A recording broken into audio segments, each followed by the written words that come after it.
ഞങ്ങൾ അപ്ലോഡ് ചെയ്യുന്ന വീഡിയോസ് നിങ്ങളിലെത്താൻ ഈ ചാനൽ ഇന്ന് തന്നെ സബ്സ്ക്രൈബ് ചെയ്യണം. അതോടൊപ്പം ബെല്ലൈക്കൺ പ്രസ് ചെയ്യാൻ മറക്കരുത്.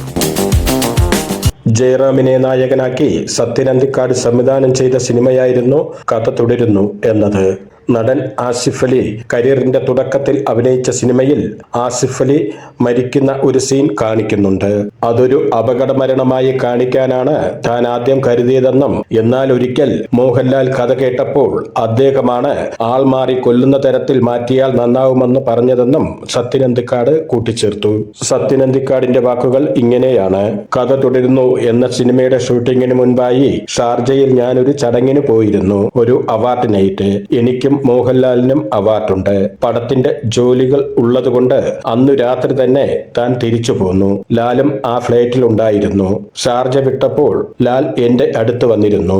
ഏതാ പുതിയ സിനിമയുടെ കഥ? മോഹൻലാൽ എന്നോട് ചോദിച്ചു. ലാൽ അഭിനയിക്കാത്ത സിനിമയല്ലേ, എന്തിനാ കഥ കേൾക്കുന്നത് എന്ന് ഞാൻ ചോദിച്ചു. എന്നാലും പറ, സ്വന്തമായി എഴുതുന്ന സ്ക്രിപ്റ്റ് അല്ലേ? ഞാൻ കഥ പറഞ്ഞു.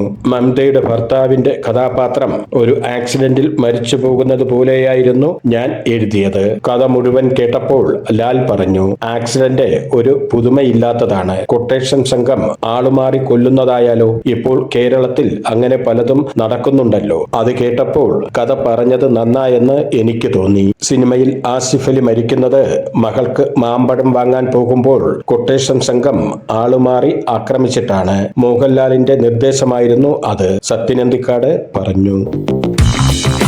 ഞങ്ങൾ അപ്ലോഡ് ചെയ്യുന്ന വീഡിയോസ് നിങ്ങളിലെത്താൻ ഈ ചാനൽ ഇന്ന് തന്നെ സബ്സ്ക്രൈബ് ചെയ്യണം. അതോടൊപ്പം ബെല്ലൈക്കൺ പ്രസ് ചെയ്യാൻ മറക്കരുത്.